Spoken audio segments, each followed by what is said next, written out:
peur qu'un drame arrive, très clairement. Je dis on, parce qu'on est plusieurs médecins, scientifiques, etc. menacés. On voit clairement que les choses sont en train de se durcir de plus en plus. On voit bien, par exemple, si vous prenez l'exemple du vaccin, que la proportion de Français vaccinés est fort heureusement de plus en plus grande. Et donc, il reste une espèce d'îlot qui est de plus en plus un îlot de jusqu'au boutiste, quoi.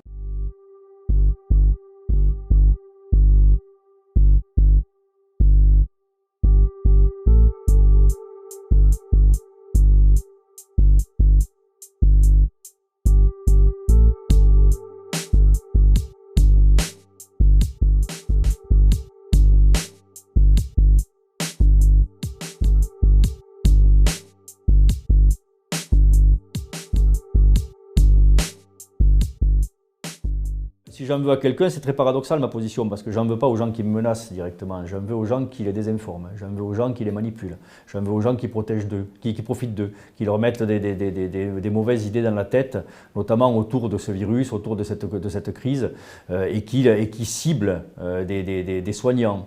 J'en veux aux gens qui font prendre des risques potentiellement à des infirmières anonymes, à des médecins anonymes, à des aides-soignantes anonymes, qui eux vont se retrouver au mauvais endroit au mauvais moment. Oui, alors j'en veux à ces profiteurs-là, à ces désinformateurs-là. Après, ceux qui sont fragilisés par la crise, et il y en a et ô combien, qui ont perdu tout avec cette crise, je ne peux pas leur en vouloir. Vous dire que ça ne me mine pas et vous dire que j'y pense pas tout au long de la journée serait vous mentir. Mais j'ai mis ça dans une case et ça y reste, quoi.